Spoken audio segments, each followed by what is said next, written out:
Madam Chair, you can begin the meeting whenever you're ready. Great, thank you. Good morning, this beautiful spring day, April 12th. Today, Council is sitting as Committee of the Whole. Welcome. Before we begin, I'd like to remind you that the open part of the meeting, this part of the meeting, is being recorded and live streamed. And I would like to call the roll. Please raise your hand and state your presence when I call your name. Deputy Mayor Moher. Present. Councillor Lansman. I'm here. Councillor Watt. I'm present. Hello. Of course, I am here, and Mayor Jones has sent regrets. Looking down along staff, we have our CAO, Alana Arthur, Acting Clerk, Martina Chait-Hartwig, Interim Treasurer, Paul Kramer. We have Brian Fawcett, our Chief Building Official, Fire Chief Chuck Pedersen, and Assistant to the Manager of Recreation Facilities, Mike Mood. Hello and welcome, everyone. With a quorum in attendance of the committee, I will now call this meeting to order. First, we respectfully acknowledge that we are on the treaty and traditional territory of the Michi-Sageg Anishfag. We offer our gratitude to the First Peoples for their care for and teachings about our earth and our relations. May we honor those teachings. Moving on, do we have any disclosure of pecuniary interest today? Seeing no hands, could I please get a motion for adoption of the agenda? Councillor Watt, Councillor Lansman, all in favor? That's carried. On to reports. We've got a lot of information to go through today. Presumably, the committee has reviewed all of the reports in front of us. So we'll start with 6.1, the minutes of the joint building project meeting on March 2nd. And I'll hand it over to Elena to speak to that. Thank you, Madam Chair. We added these on to the agenda so that the committee could see where we're at with the joint building. So we did have an initial meeting just to review what had been presented in the past and what may have changed, as we have some new faces around the table. There were some modifications that we looked at with the building, as well as new cost implications. So it really was just a high-level meeting. I subsequently have had Tyler from Greenview come back and suggest that we might want to look at investigating doing the earthworks in advance of the actual building. But we're still working through that process, and I just thought this was a good opportunity for the committee to see that we are working towards it. It definitely is a big project, and we're happy to answer any questions, but we will come back to council with this as well. Great, thank you for that. It's great to see things are moving along. Are there any questions from the committee this morning? Deputy Mayor Moher. You're muted, sir. I think, Ilana, you mentioned earthworks. I'm not sure what that means.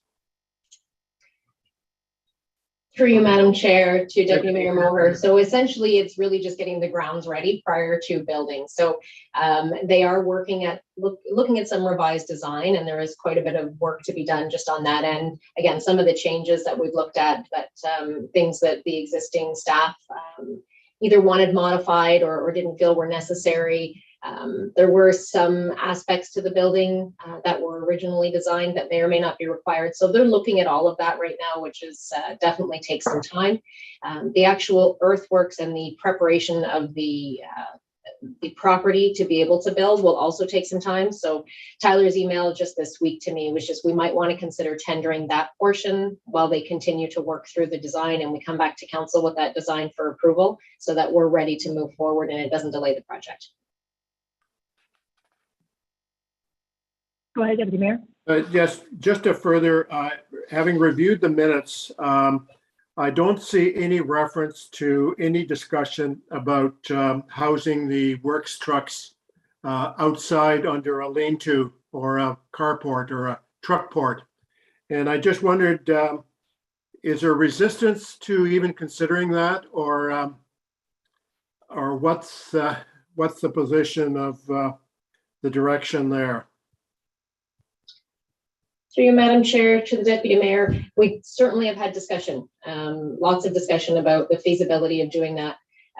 It is, from Tyler's approach with Greenview, not necessarily something that he believes is the best way to move forward, although we did have some discussions about reconfiguring how we would establish those bays and how we could save some costs. So I think when Tyler comes back and he can present kind of a revised design, we can have further discussion about whether or not it's something we want to continue to look at, or whether we can come up with a way to have our costs reduced so that we're not spending a lot of money to keep them inside, and still manage to keep the vehicles inside. But we definitely will have those conversations. I think when we looked at the cost implications between having them outside and the way we might be able to reconfigure the building, we may find that keeping them inside is just as feasible.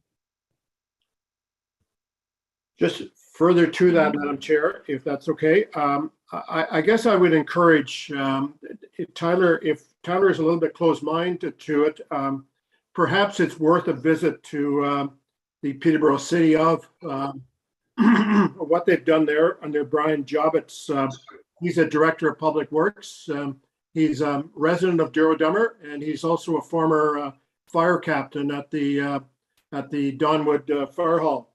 And I think he's very positive about the major savings. And when I see 7.5 million, and I think that's an old number on the estimate of the cost, I think you'll find that the current construction costs, and I'm sure Brian can support that, is gone up big time, especially in commercial buildings. The price of steel, the price of lumber, the price of almost everything. So I wonder if it would be a worthwhile of a visit to the city. Jobbit would be quite willing to show us the options there. And when you even look at private sector, most of the organizations that provide similar services that we provide, those vehicles are outside. And I would be very surprised that there really wouldn't be major savings to that. And I think we only owe that to our taxpayers to look at that. If it's bound to be unsound, that's fine. But I think we've got to have an open mind rather than a closed mind to that whole issue. Thank you. I'll certainly ask Tyler to take a look at the city of Peterborough. Great, thank you for that. Are there any other questions from the committee? Seeing nothing further, could we get a motion to receive those minutes, please? Councillor Watt, seconded by Councillor Lansman. All in favor? And that's carried. Moving on, we have Mike, recreation. No, sorry. Yes. The department updates. The department updates from the recreation facilities and Mike. Through you, Madam Chair. If you don't are. mind, I'm going to keep my video off as the connection's not that great here. So just give you an update on our administrative side of things. We've been working on our staff work plan schedules, weekly management meetings, meetings with the other arena managers and public health over this time. We've been continually doing invoices, payroll inquiries, and correspondence. We've been updating our COVID safety plans as the regulations require us to do during those mandates. Also, we've had a number of contractor site visits at both Douro and Warsaw. We've been looking at, after our lockdown, we had a number of inquiries and ICE requests that we had to deal with. Also, as a lot of you guys know, we've been dealing with the Warsaw Community Center plant room failure and investigating insurance. And we will have a report coming to council at the next council meeting on that. We've had a number of summer bookings requests. All of our usual summer bookings that we had prior to COVID are inquiring about coming back. And we have a number of new ones that we've never had before. So this is going to be a very busy summer for us. We also looked into and provided public skating for everybody, and we had a few sponsors, Ken Grady Automotive, the Little Building Company, and Wood by Design over the March break holiday. We've been reviewing our user fees, and we've updated that, and that will also be coming back to council in the near future. We've been looking at the suppression systems at the Douro Community Center for our kitchen upstairs and canteen. It was identified that at the end of the last year, those systems are currently out of date. So I'm just waiting on one more estimate before we bring another quote to or report to council. With the loss of Vanessa at the municipal office and the maternity leave, and the hiring of our new administrative assistant, we've arranged some booking training for myself and her and other staff, so we are always on board with our software and its abilities. We've also been looking into user liability insurance programs, and for any users looking to rent, we are requiring them to have their own insurance policy. So this is the best way to save them costs.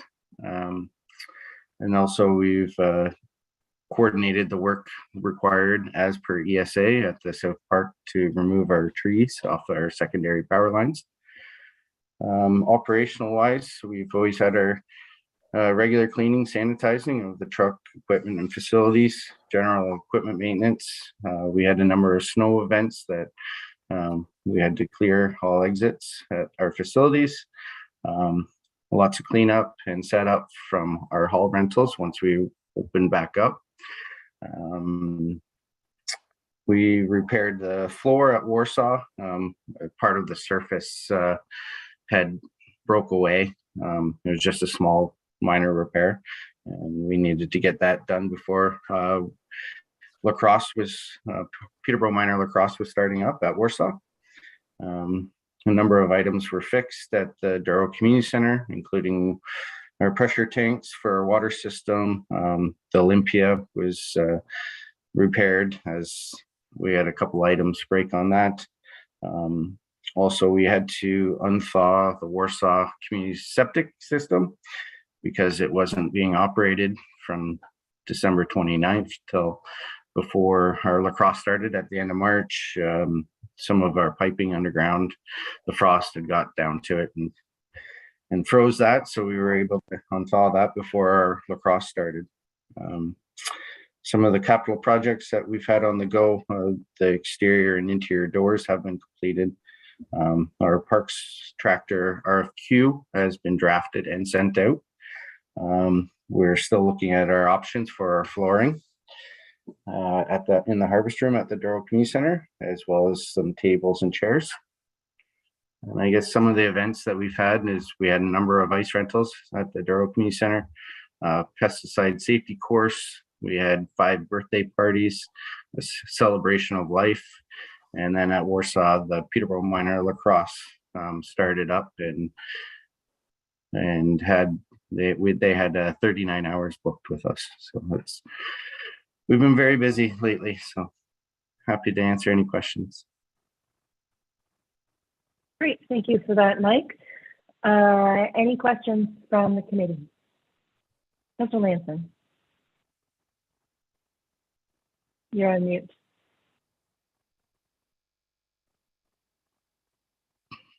Councilor Lanson? You're muted. Sorry, Okay. that means the space bar doesn't work at it anymore.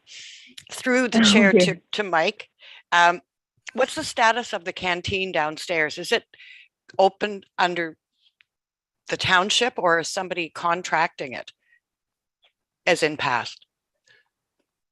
Through you, Madam Chair, to Councillor Landsman. Yeah, in the past, we've typically had it contracted out. That contract is up and will be reviewed for this following ice season, this upcoming ice season, sorry. Thank you. Deputy Mayor Moher. Yes, thank you, Madam Chair. It looks like you've been very busy, Mike, with administrative things. Have you had any opportunity to look at new and exciting revenue opportunities similar to what is going on at other neighboring municipalities or municipal community centers? Through you, Madam Chair. Yeah, we're working on a lot of different things for the summer. I know with our South Park project, we'll be able to bring some new innovative ways to generate revenue and new activities to our residents. So we will be looking into that even further. Thank you. Any other questions? You'll be bringing those back to council for us to hear about, I assume. Through you, Chair, to Deputy Moore. Yes, we will be bringing something back. Councillor Watt. Yes, thank you. Through you, Madam Chair. Good morning, everyone. Mike, just curiosity, I saw a posting somewhere that the food truck out there is going to host a big event. And I'm guessing that being in the parking lot and hopefully part of our arena stuff like that, is there much or anything that we could add to that as a revenue stream, or do you have a whole lot of information on that yet? Through you, Madam Chair, to Councillor Watt. That's just kind of in the works with Corey from the truck wagon. I do know that the last time I talked to him, the date wasn't solidified with and he's trying to work with the Wolf radio to put on this event. The additional revenue that we would be receiving is the parking lot rental at this time. We can explore other options of maybe trying to provide something from our end, but it will bring extra revenue from the original chip truck revenue. So. Great, thank you. Any other questions from the committee? Seeing nothing further, thank you, Mike, for your report again. And it sounds like we're going to be off to a busy spring and summer, so that's good to hear. Can we get a motion to receive that report? Deputy Mayor Moher? Councillor Watt? All in favor? And that motion is carried. Moving on to item 6.3, the fire department update, and we have Chief Pedersen on the line. Hello, sir. Good morning. Nice to see everyone. Yeah, I'm not going to go through all the lines, but if you have any questions after my report about it, I'm happy to answer those. So we continue to do our training, and we are trying to do our best to limit cross-contamination, if you will, as case counts are going back up again. So we're trying to do our training per station as much as possible. We were looking into some replacement forestry pumps this year. We have some temperamental ones that are long overdue. So we're able to test a couple out here just about 2 weeks ago, I guess.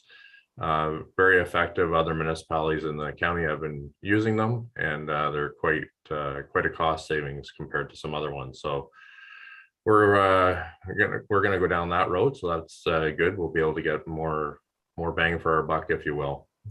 And we finally got our forestry training in before our first grass fire of the year. So that's always a tricky one because it's usually snow out there in some areas when we get our first one. But at least this year we weren't pumping basements in the morning and fighting grass fires in the afternoon. So our Station 2 project continues. It's exciting.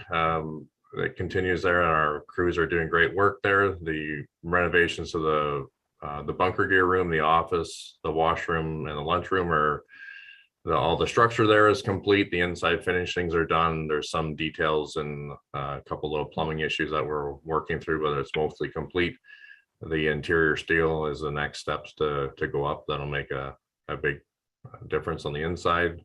We had some door repairs for the overhead doors. They came to do those, but I guess they came wrong and everything takes forever to get. So that will be fixed eventually when the parts come back in.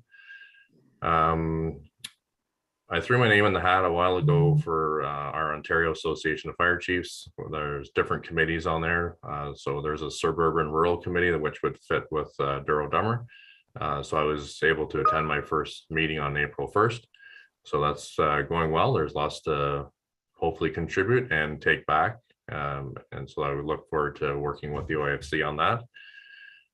Like I mentioned, we did hire 7 new recruits. One of them had some life changes. It was positive for work, but unable to commit to what we had to do. So unfortunately, that relationship has ended, but we still have 6 that are doing well.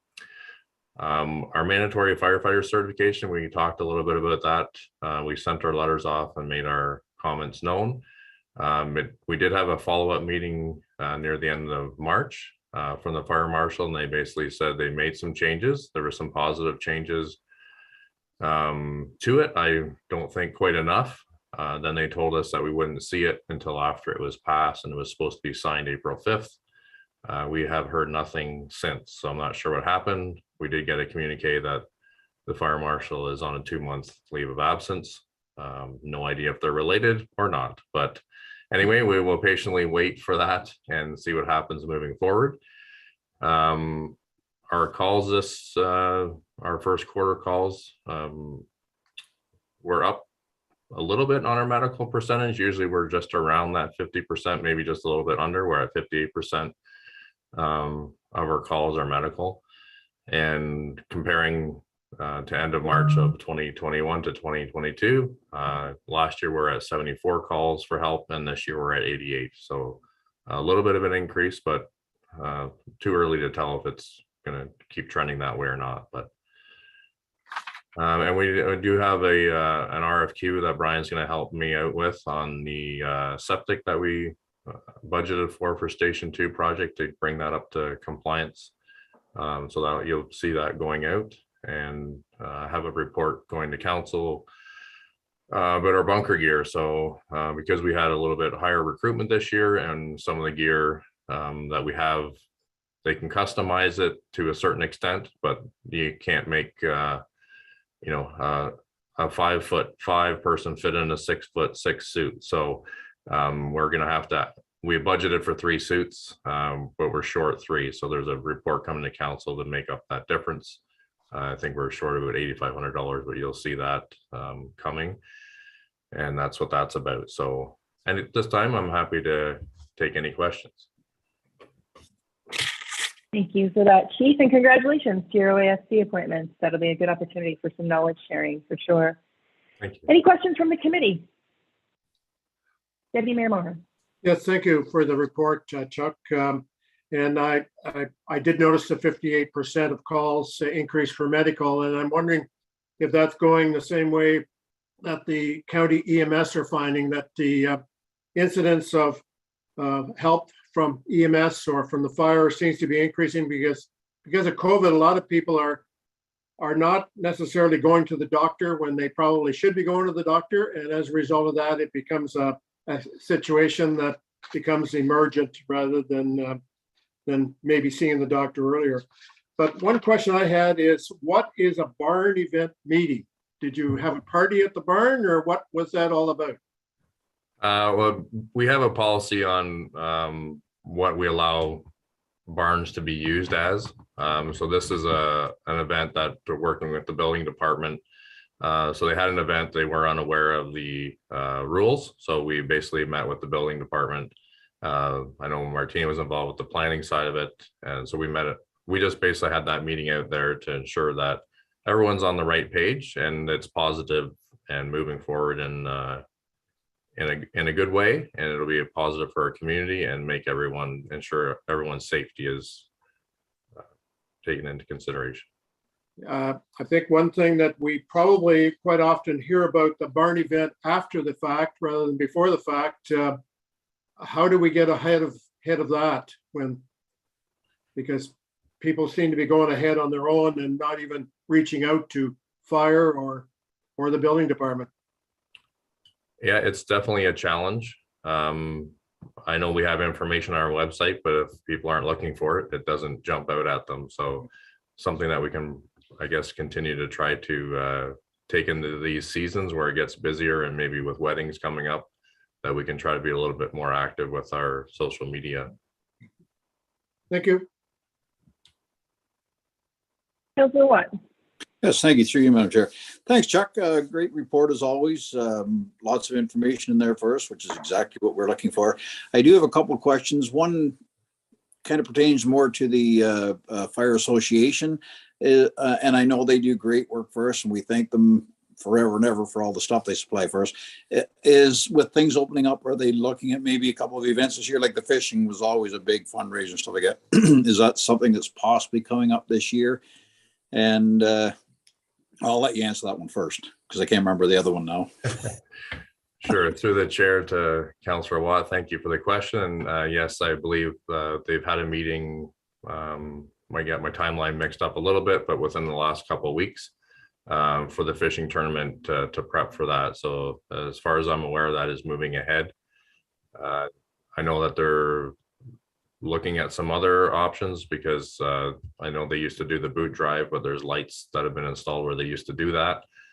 So that's not really the safest avenue now.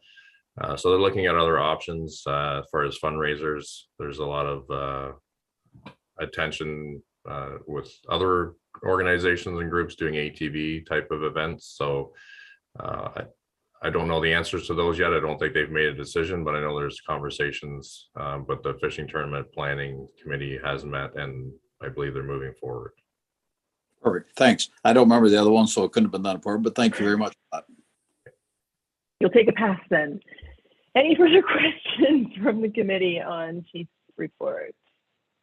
Seeing nothing, can we get a motion, please, to receive that report? Councillor Lanson, seconded by Councillor Watt. All in favor? And that carries. Thank you very much, Chief. Thank you. Moving on to item 6.4, we have our CBO, Brian Fawcett, to give us his building department update. Brian, welcome. Thank you, Madam Chair.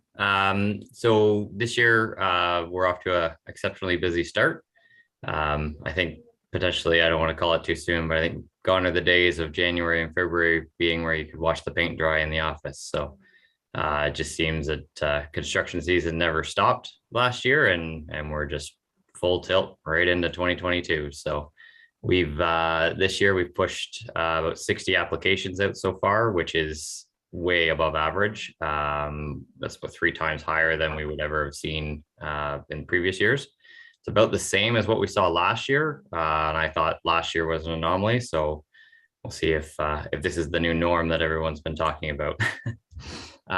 In terms of the project types, we're seeing a lot of high value projects continuing on as well. So lots of new houses, tear down rebuilds, and that sort of thing. So it's in addition to some of the smaller projects that people had put off. So we're just seeing a good variety this year.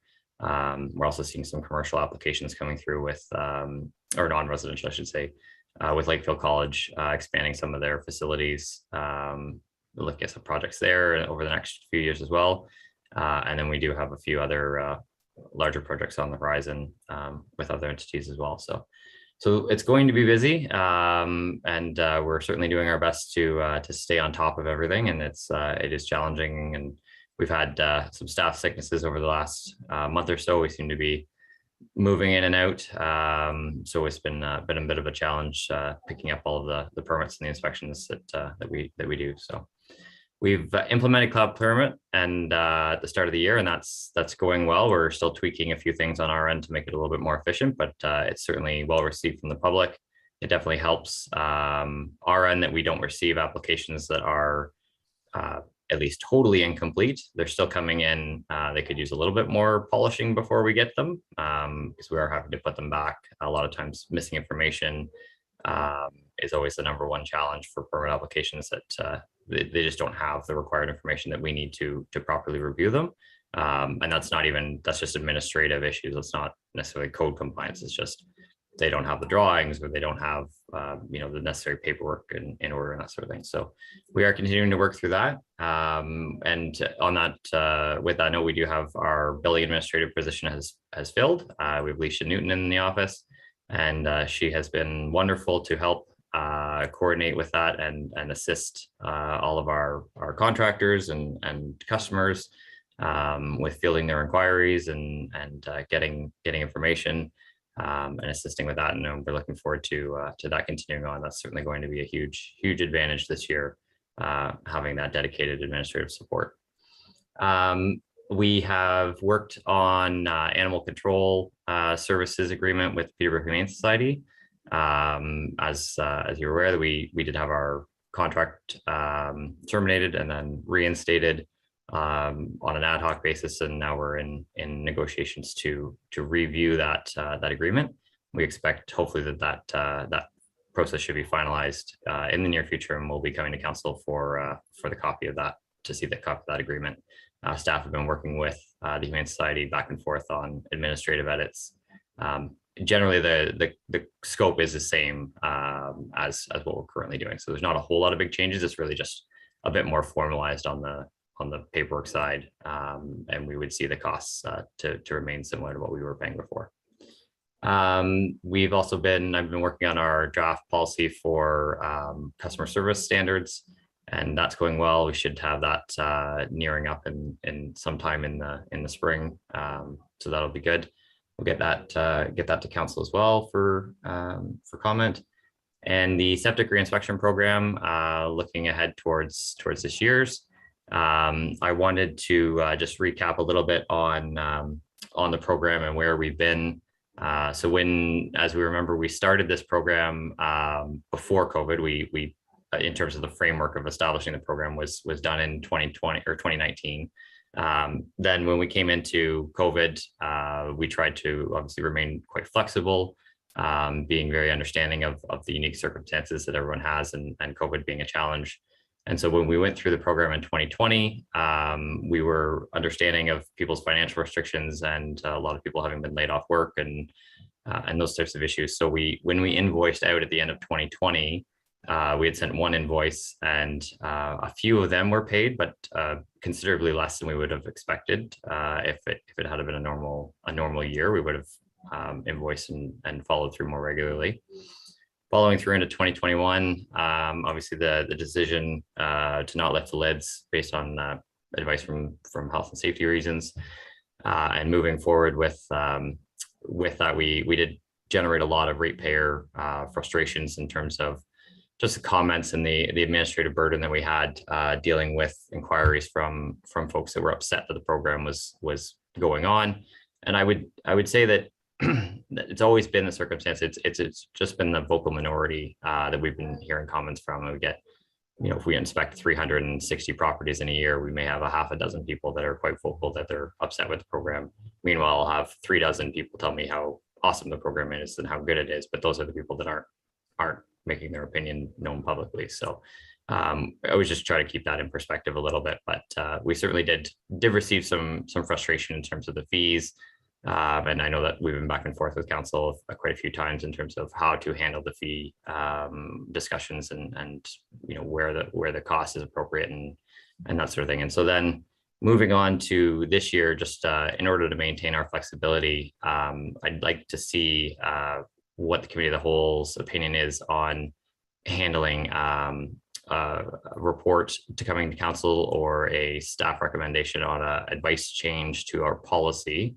And because it is a building department policy, it doesn't necessarily need council approval. We can just work within the framework that we already have, which would be to implement a third tier of our fee schedule, which would be a $0 fee, so that we could implement for systems that are fully compliant and follow all of the administrative checks of the system. So they return their questionnaire on time. They have a good system. They expose the tank lids for us so that we can do our inspection properly there. Basically, if they cross all of those T's and dot all of those I's, and it's on our end, it's no extra administrative burden on that particular property. We'd like to have them not have to pay a fee.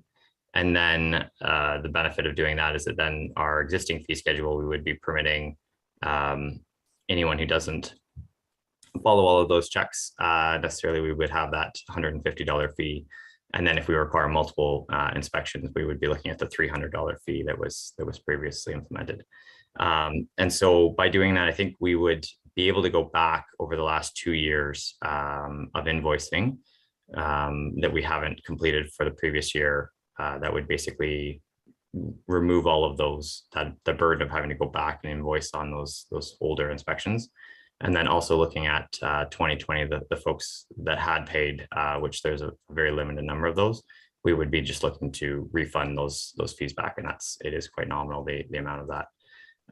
And so in terms of doing that, I think we would just have a lot better win for the public in general in terms of the perception of the program, how it's received, and just moving forward. I think for administrative wise, the frustrations that we received from the public in terms of having that fee there, it was certainly a challenge. So with the additional revenue that we've generated in the building department last year and forecasting through this year, the cost for administering that program, it can be absorbed into the existing building department budget to a certain degree. So I would suggest that the number of inspections that we do really made up a small portion of our anticipated revenue anyway. So it's really not that significant. But the reducing some of those fees from 150 to 0 would certainly, even if everybody was 0, we would still have enough money to run the program and fund the building department adequately. So I'm not concerned about that. And if we do have a small number that do end up having to pay that fee, I can't see that we would have a significant pushback or frustration from the ratepayer, because really at that point they had an option if they followed the requirements of the program in order to not have to pay the fee. So at this point, if they're paying a fee or they're being invoiced for free, it's because they didn't do something, or their system has issues or that sort of thing. And then obviously carrying on as we did in previous years, if the system has failed and does require repair, we would or credit that fee of the inspection program into the permit fee for the necessary repair, whether it's a full replacement or just a better tank replacement as required. So that would be my direction for council or committee of the whole, just to see whether we want a formal report to come to council for that change, or whether we can handle it just sort of as a memo report through a policy change. Just to touch the rest of my report here, we are working with Maximus Security as well, which was formerly Corthegard. The owner of Corthegard has retired and sold his business to Maxima, and Maxima's a fairly established outfit as well. So it's good they've acquired I think majority of Corthegard's staff and have that training in bylaw enforcement for the various municipalities and the few contracts that they do already have. And so we're looking at having them assist with field data collection and more or less inspections of existing property standards and bylaw enforcement issues, just to alleviate the burden of us attending to those properties on a routine basis.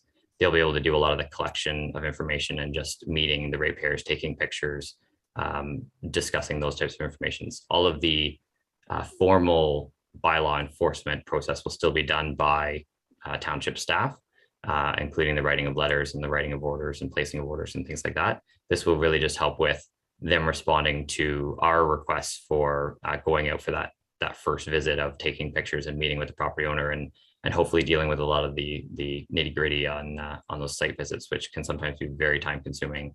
And unfortunately, because building code requirements are mandated and bylaw enforcement is not, it can sometimes unfortunately take a back burner, which generates a lot of issues and long-term issues. So we want to get on top of that. So we're looking forward to expanding that service and having them assist us as well.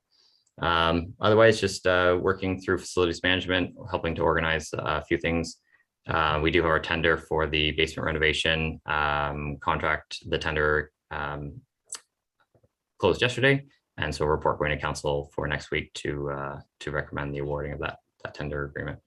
And I think that's all I have. If anyone has any questions. Great, thank you for that. So it looks like just coming out of that report, obviously we'll be looking to receive that, but also address the question from Brian about the septic program. Any questions in general, Deputy Mayor Moher? No, thank you, Brian, for the report. And yes, I do like maybe some changes to be made, but I just caution, I think everyone that I think when we set up this septic tank inspection program, I think we tried to do it on a service individually versus subsidizing it from the overall building department.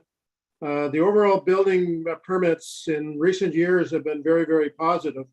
That has not always been the case. I remember years that we were in the negative, and it did have to be supplemented with other income from other sources in the township. And I would be hesitant to rush into a septic tank wholesale subsidization by building permits. Certainly, I'd be open to receiving a report, but I think what I'd like to look at is we've been in this program for 2 years. What were the costs and what was the revenue for that unit alone? Before I would be prepared to comment further, but other members of council may think differently. The second point I want to make is I noticed to finalize the draft policy of customer service to building bylaw. Have we got a timeline which we could see the draft at council? Yeah, through you, Madam Chair, to Deputy Mayor Moher. The resolution request for that framework was, I believe, the spring of 2022, and so we're right on track for that. I'm not 100% sure just with the timing. Like, I know it won't make next council meeting. Okay. I'm not sure if it will make the first council meeting in May, so that may go to the second council meeting, which would be the 17th. That's fully satisfactory for me. May 22. Thank you. Martina.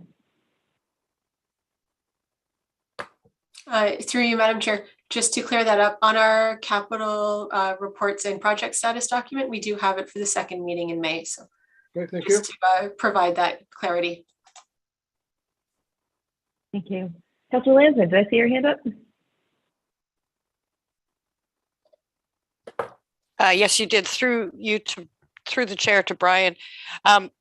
Great report, Brian. Just a question about Maximus Security. Could you tell a little bit more about what they do? And my question would be, would they be somebody that we could contact should we need like a bylaw type enforcement officer to go and do something, or are they not that trained, if you know what I mean? Yep, no, for sure. So the scope of the agreement that we'd be looking to establish with them would be that it's a staff directed matter only. So the public would not interact with them other than potentially the property that's in violation. That person would have that contact once that face-to-face inspection is made. But otherwise, staff will retain the regulatory requirement for bylaw enforcement. We will be the bylaw enforcement officers if charges go forward and things like that. And in terms of signing on the letters and writing the orders, that will still come from this office. It's just the field visits that will be done by Maxima, and the staff that Maxima will be using are the former staff of Kawartha Guard. And so in that capacity, those individuals have been doing bylaw enforcement for City of Peterborough, County of Northumberland, a few other municipalities locally here like Selwyn and North Kawartha, and they have done some things in Douro-Dummer as well, just kind of on an as-needed basis for specific projects. And so we would be, they are good folks. They do respect, they're good with the ratepayers in terms of handling those delicate situations, because we do find a lot of times bylaw enforcement, especially complicated property standards enforcements, are situations that are aggravated by mental health issues. So it takes a very delicate touch to go through those issues. So. Okay, thank you. Councilor Watt.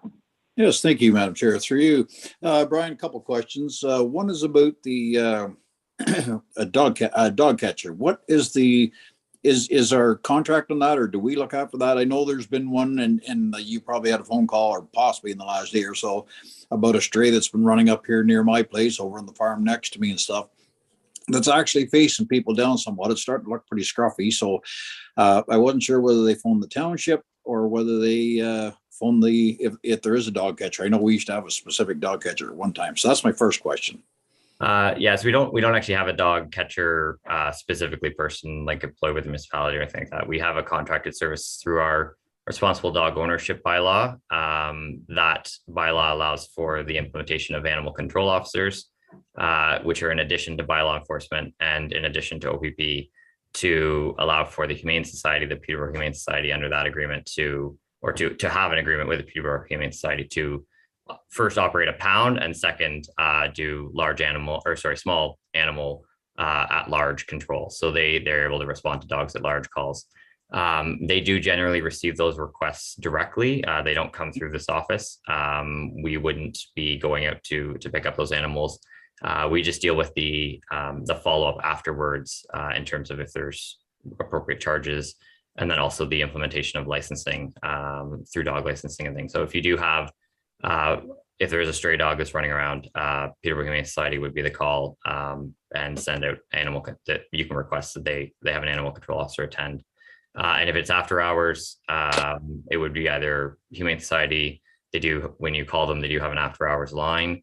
And of course, if it's an issue, a safety issue, certainly the non-emergency line with the OPP is a good contact as well. The 1-800 number for to speak with OPP dispatch. They will potentially have that resource available as well.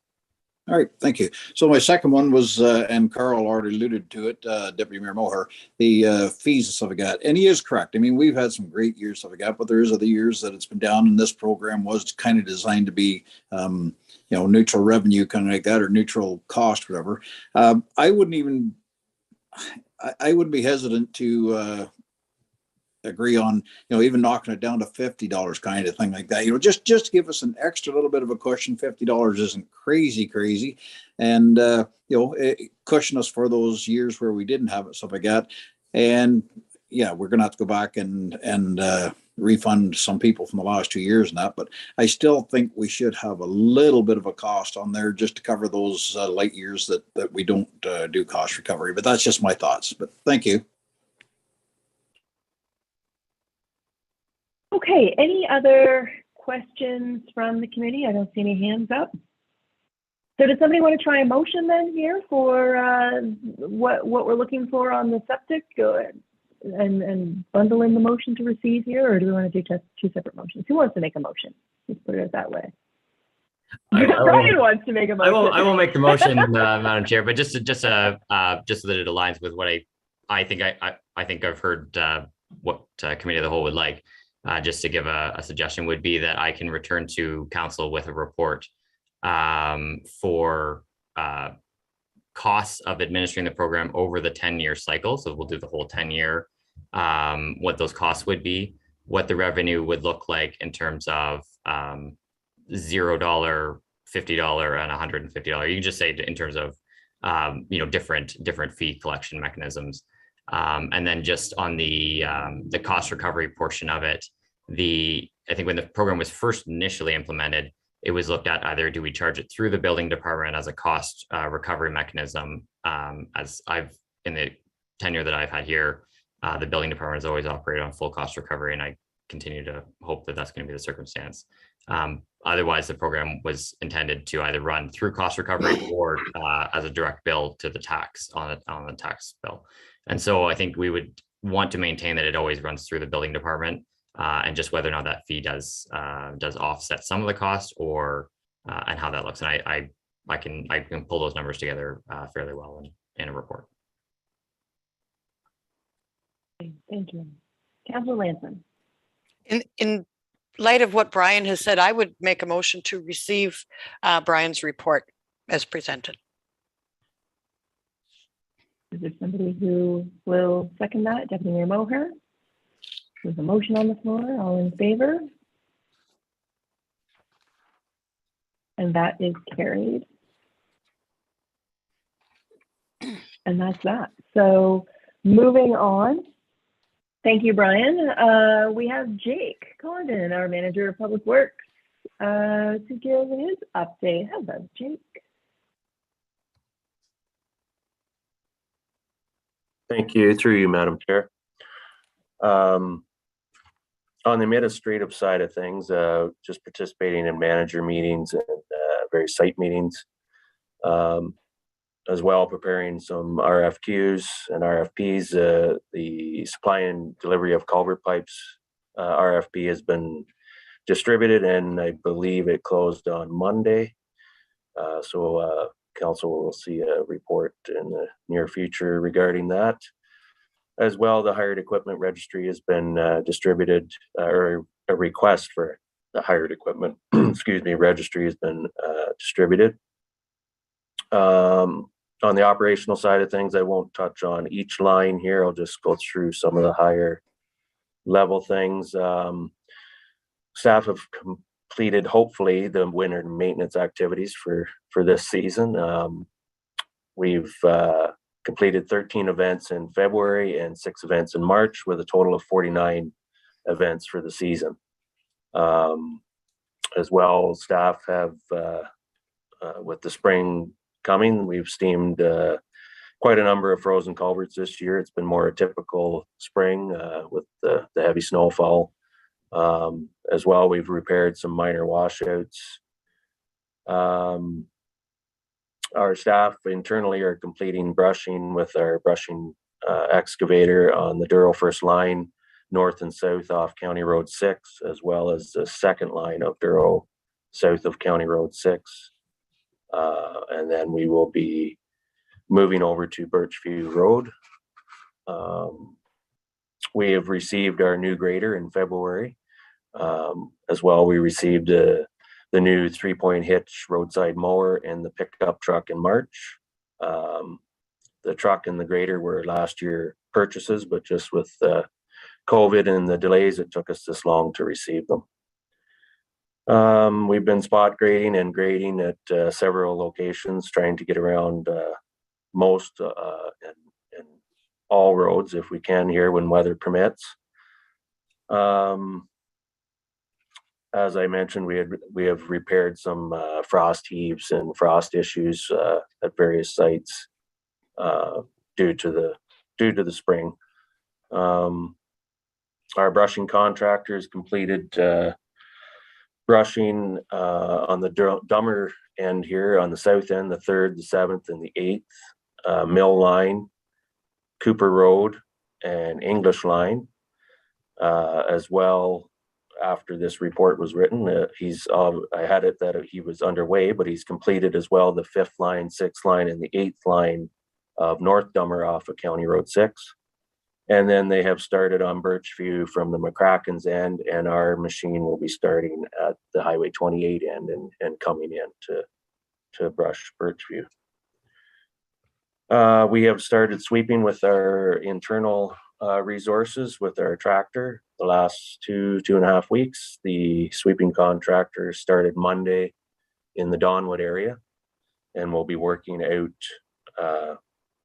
north and east through the township. On the health and safety side of things, everything is going smoothly. As we all know, masks are no longer required, but we do provide masks to staff that wish to wear them still. On the waste management side of things, the Halls Glen Transfer Station is operating with no issues. As well, masks are not required, but they are available to staff. And they will be starting, the transfer station summer hours will be starting May 1st. So just a heads up on that. And that's about it. If there's any questions, I'm welcome to answer. Thank you for that, Jake. Councillor Watt. Yes, thank you, Madam Chair. Through you. Hi, Jake. Hope you're enjoying your conference so far. Something that it's going good. Thank you. That's good. Jake, I kind of have 3 things here. You alluded to the sweeping that the township's already been doing. I noticed that we've done around the village here quite a bit, cleaning up some spots and getting stuff out and that. The sidewalks, do we look after getting the sand off them, or is that when the contractor comes along and they clean them off? Because I noticed up by across from where the boat launch used to be and so on and so forth, like it's pretty heavy all along there, right to the fire hall. So that's just one of the spots. So I didn't know whether that was just something that our sweeper pushed it out the road for them to pick up or not. The second thing, I have a lot of questions about the mattresses. We're not receiving mattresses. Can they take them right to Bensford Road? Is that kind of the drop-off spot, or is there another spot? And the last one, and it's just a quick question, that culvert that I called you about the other day, I just wanted to make sure that had been addressed. Yeah, so I can, through you, Madam Chair, the sweeping of the sidewalks along the county road, more or less, the county usually does that when they come through the village doing their sweeping. This year it was quite heavy, as you mentioned. We did run up the sidewalk leading out in front of the township office, as well up leading to the school with the tractor, and blew it out onto the road because it was quite heavy. But the county typically comes along and does the rest of the sidewalks through the village. And sorry, what was your next question? Sorry, the mattresses? The mattresses are, residents can take them to the Bensford landfill. That's Okay. where we end up taking them. So they're more than welcome to take them to the Bensford landfill.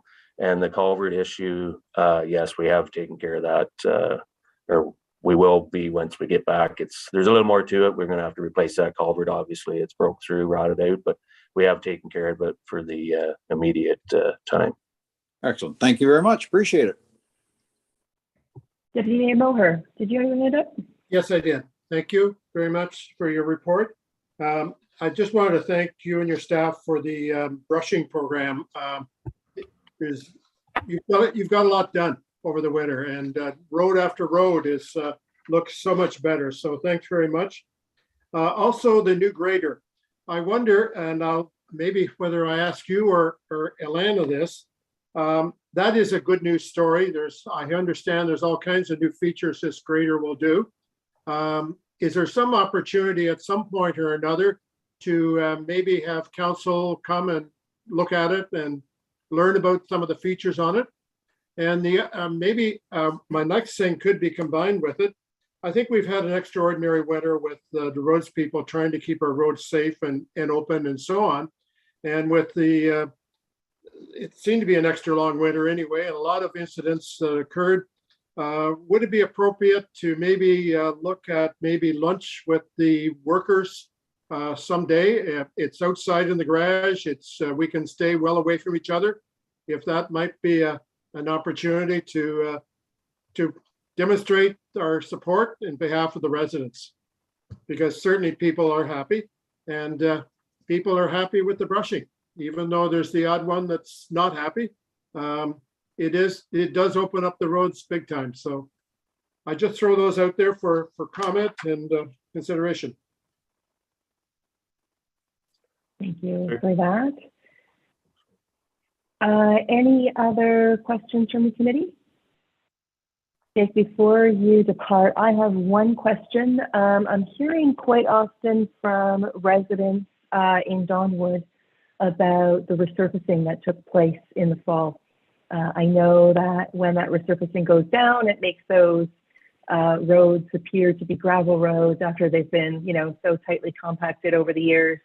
But it seems that even after the winter, they're not getting the same kind of compaction that one would expect. So I don't know if it's worth, maybe you have heard this already and inspected it and have an update, or I'm just thinking if there's any concerns to have them logged before any warranty period is up.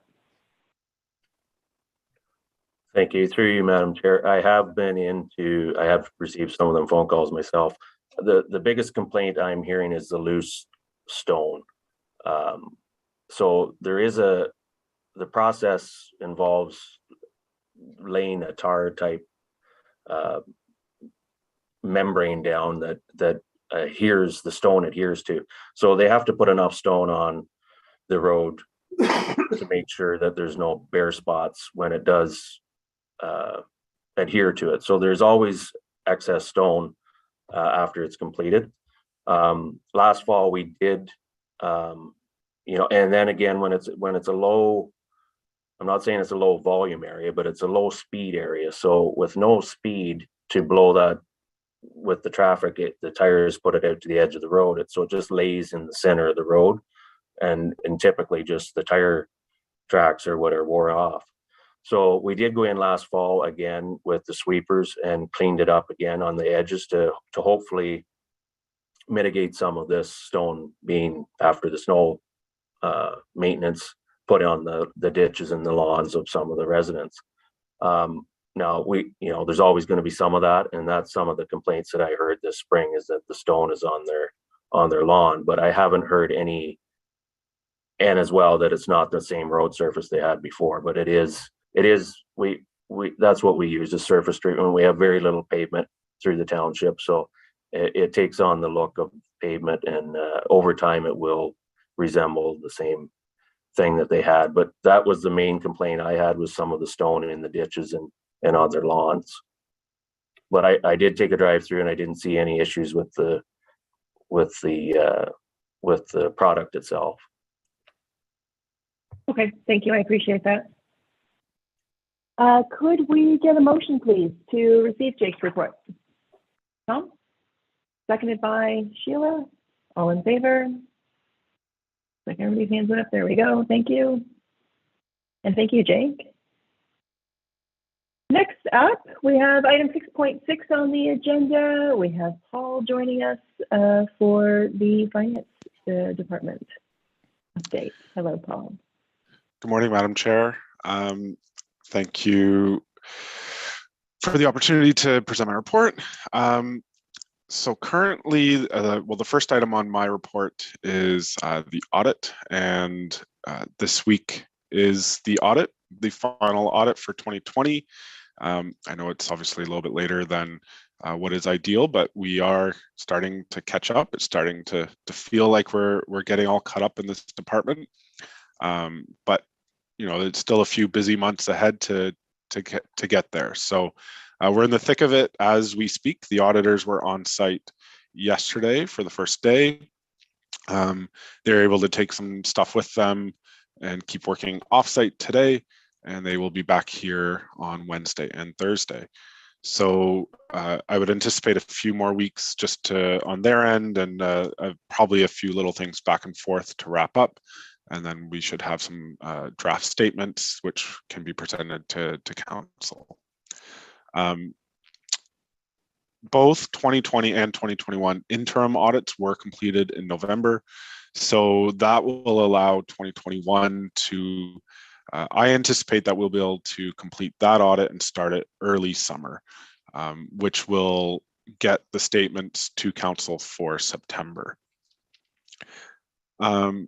Moving on from the audit, for some of our HR issues or challenges, we were able to hire a new finance and payroll clerk, which is a reworked position. And so far, it's been 3 weeks now of we were able to hire Nicole MacArthur, and she's so far been a great fit. I think it's going to be a great addition, not only to our department, but to the team out front there supporting the residents. A project that we started kind of late 2021 is we've implemented HR Live, which is part one of this project is going to, or how we are using it. It is up and running. It allows for staff to make sick and vacation requests through the system. It's a lot cleaner, gives us managers reminders if we haven't gotten back to someone. It automatically tracks in live based on requests how many vacation hours and sick hours each employee has. And it also maintains a calendar, so whether it's a manager or another employee, we can all see when someone is off. This was a lot more of a manual process in the past. So it's a good first step. There's some more capabilities that the system has, and we're working through those as we speak.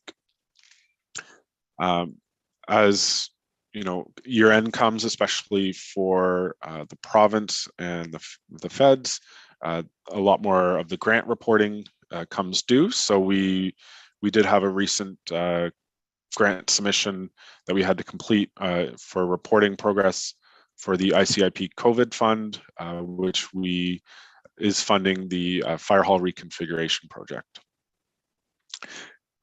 Other projects that we're working on outside of our day-to-day and getting caught up from audit and associated tasks is our asset management plan. We have been working with the consultant to finalize the work plan, and we hope to have a kickoff meeting in the next week or two. The other project that was approved in the 2022 budget was a finance process review. I've been working with Tammy Brothers, who completed the service delivery review, to come up with a work plan. I think it's going to be a little bit of a back and forth to determine what I think she has a good basic understanding of the township and the department and how it's running, and where maybe some gaps could be, and where we could take a deeper dive, and obviously some specific things that us staff, including myself, would like some input on. That project is going to be overall process and maybe some internal control review, but with a large emphasis on how we're utilizing our financial system. Our system was implemented 10 plus years ago. There's been numerous upgrades to the system, and I just want to make sure that we're utilizing that system and making our processes as efficient as possible. On the investment front, our strategy last year was kind of a wait and see, just in the sense of the rates were extremely low. They were almost all under 1%. So we didn't want to get nothing for them, so we put them all in. We were putting them all in mostly 1 year money or 1 year investments. And the good news is that kind of strategy has paid off. That the rates are back up. I think an investment came up last week, and we were able to get over 2.75% on a 2 year investment. There's still, from when I spoke to Mark Owen, our investment advisor last week, he advised that that's kind of where the best bang for buck is right now, still on 2 year money. So that's our current strategy, and as things evolve, because everything is changing almost almost daily on that front. So in terms of the rates and so I think we do have a little bit of a plan in place, but it is changing daily. So as our investments that we made last year are coming due, we're seeing what the best approach is. Open to any questions. Thank you for that, Paul. Questions from the committee? Deputy Mayor Moher. Oh, you're muted, sir. Thank you for your report, Paul, and happy to hear that there's progress on timesheets. I think one of the things on the service review was that I think it was one department that timesheets were being touched 4 times before they were processed, and I think that was. I think Jake would be very happy when this gets implemented, because I think a good portion of his time was spent filling out timesheets 1 day every 2 weeks, and certainly that will be a big plus. The other thing is, I'm happy to hear that we're winding up the audits for 20 and 21. I really don't want to be, I think it was 2019, we were the last municipality in the province of Ontario of 440 municipalities that we were the last one to file our FIRs with the province. And I'm sure that gets noticed. So thank you very much for moving that ahead. And my question is, has to do with the presentation of the financials to council. I sit on a number of other committees at the county, and one of them is well, this is not a county committee, it's the Autonomy Conservation. And the audit company there insists that staff present the financials to council rather than the auditor. Her position is that this is a staff financials, and that she's only there in the presence of the presentation to listen. And then if there's anything to be learned or whatever, I don't know whether that's ever been considered. And she says, according to the Municipal Act, that's the way it should be. I don't need an answer now. I think Baker Tilly do a good job, but I guess if we're not following the provincial policy on it, maybe she's wrong too. So, but she insists that staff present the financials. She's always at the meeting to answer any detailed questions, and she was quite often helping to put together the report. Have you had any experience with that, Paul? Or through you, Madam Chair, I've seen it both ways. I think in our case, the auditors actually prepare most of the statements, and that's just how it's been done historically. And so I think, given the fact that they're preparing the statements, they're the ones presenting it. That would be my initial reasoning for why they're doing the presentation. And I see pros and cons both ways. You know, I think a third party, they're also presenting more than just the financials, to presenting their findings of the audit, and any deficiencies or any gaps or any concerns that they may have. It's not just the numbers in their presentations. So, you know, I think everywhere I would say the auditors are going to do a presentation. It's a matter of if they're going to include the financial, the presentation of the statements. And, you know, I could see pros and cons both ways. Thank you. Thank you. Councillor Watt. Yes, thank you, through you, Madam Chair. Just a real quick one, Paul. With COVID going on, stuff like that, we had granted relief to a lot of, you know, any taxpayers that needed help for a little while, stuff like that. Are we pretty well caught back up on that? Everybody up to date, or pretty well everybody back up to date now on paying their taxes? Yeah, through you, Madam Chair. So there are a couple properties that are moving forward, and I apologize for not including that in the update. We just had a meeting with our lawyers to move those into the next stage. They were granted, they could have moved earlier through the process, but given COVID, there was a bit of a delay, not necessarily due to COVID, in the sense of COVID holding up the process, but I think we were giving them a little bit more time. And now that, you know, we're almost 2 years, you know, past the start of this, we are going to proceed with 2 of the properties. But in terms of relief and of any interest, you know, I think there wasn't any relief even provided last year, and there's not going to be any relief provided this year. But in terms of following through on late payments and properties that could be up for sale and are due to move through the tax process, we are moving through on 2 properties, and there could be 2 more later in the year. Great, thank you for that.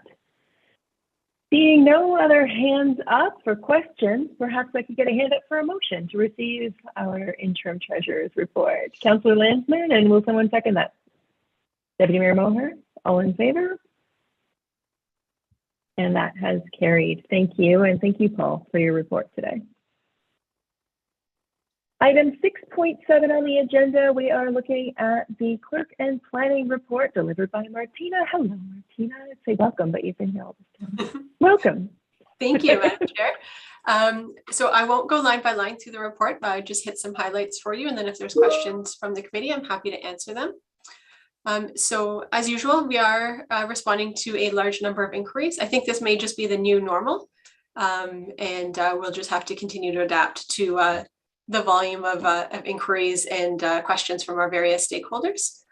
We have had a busy 2 months preparing agendas. We've had 4 regular council meetings, 3 special meetings, 2 committee of adjustment and planning committee meetings, 1 committee of the whole meeting, and 1 HR committee meeting. Of course, we're preparing various reports and documents for all of those meetings as well. We are working on election procedures and plans for the election in October 2022. The website is being updated. We have a candidate training booked for April 27, 2022 in conjunction with the city and the other townships in the county.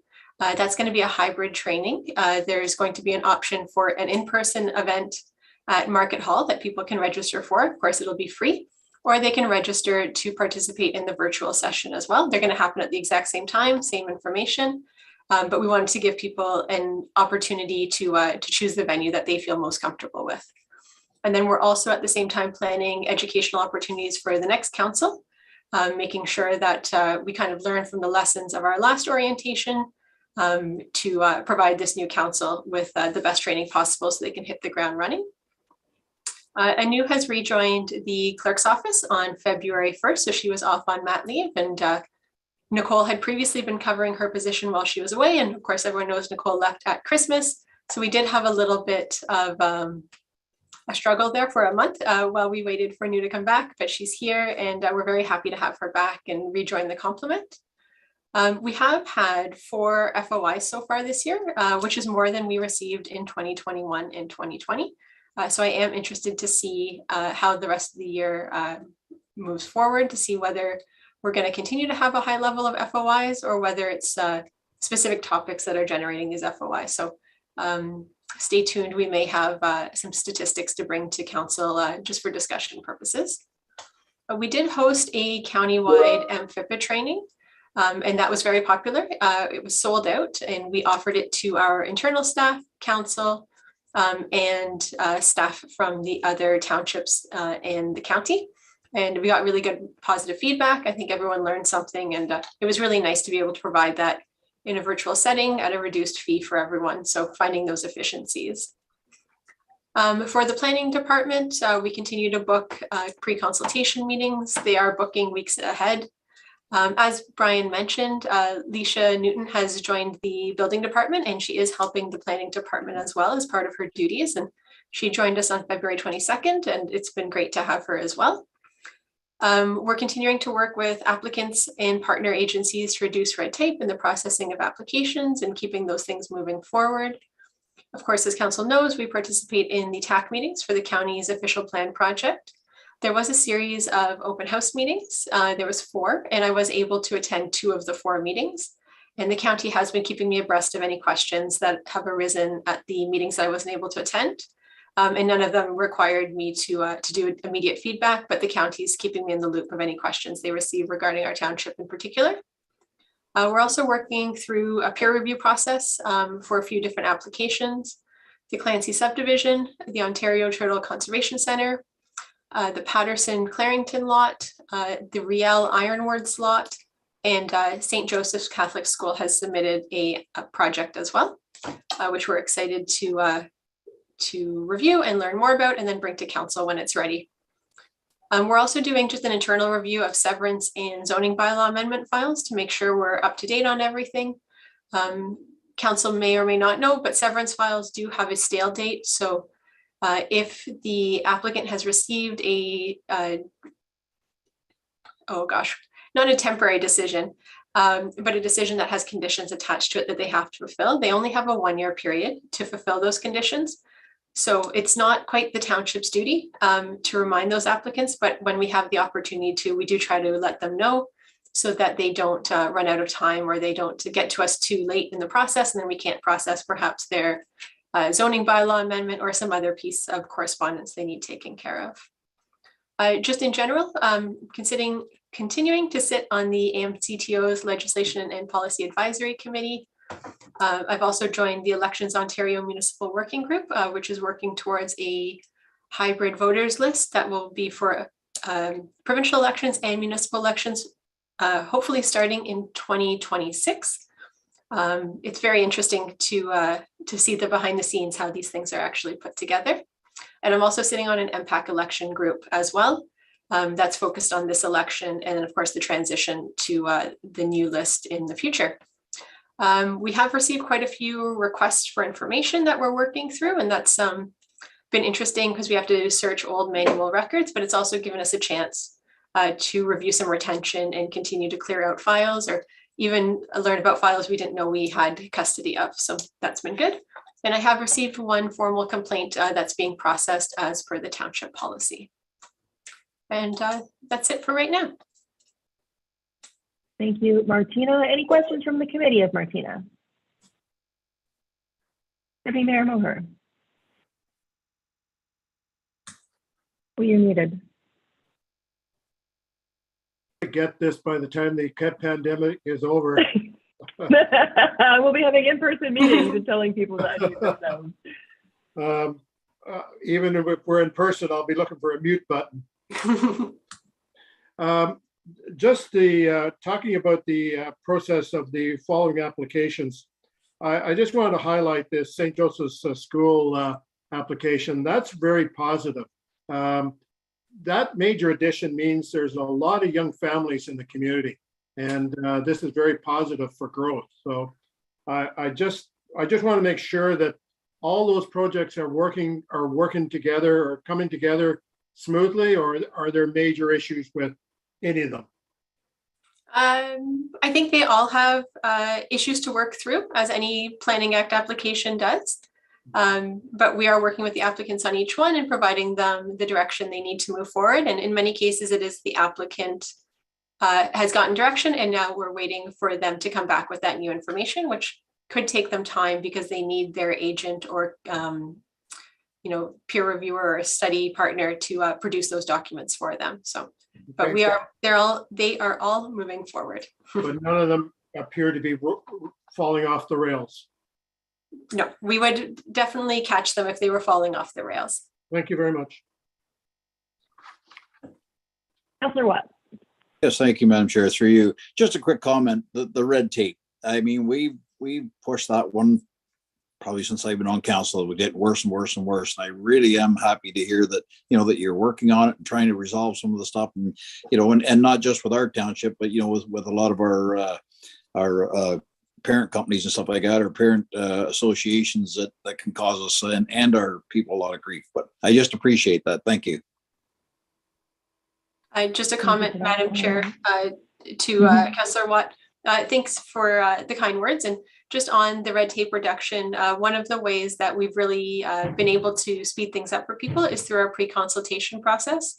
The applicants are able to sit down with us, ORCA, the County Roads Department if they're involved, Crook Lake First Nation, and other partners right at the outset before they spend any money, before they submit any applications. And we can review their preliminary designs and concepts and let them know exactly where they need to go.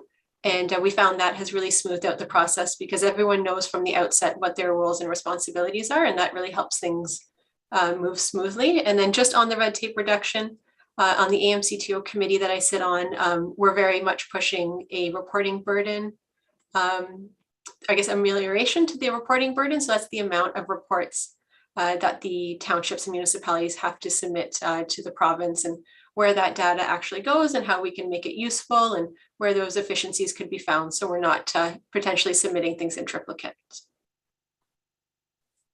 Great to hear. Great to hear. Any other questions from the committee of Martina?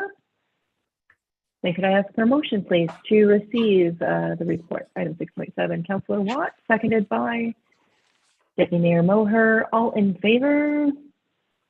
And that motion is carried. Thank you.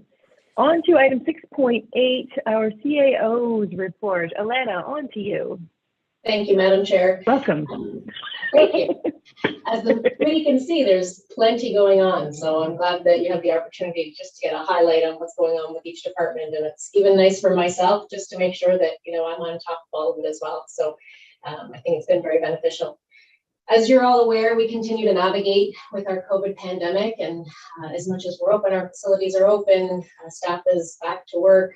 We still, as of yesterday, had another meeting with Dr. Piggott and the concerns that they have regarding COVID in the community. There's also some other ailments, I think, going around. So as people in the office are not feeling well, we're still allowing for that work from home opportunity where it's possible. So, but generally the staff is back, and people are happy to be back. So we'll continue to watch and try to proceed cautiously until we get through the fall, probably, because I think we'll still see a little bit more. So, but we're optimistic that things are going well. From the HR front, we have done lots of recruitment, and you heard it here today with all of the admin staff that have come in. We continue to do recruitment for a planner right now. We will have also some summer student recruitment that you will see posted, and some in the Parks Department. We've completed that compensation review, so that's been good for staff.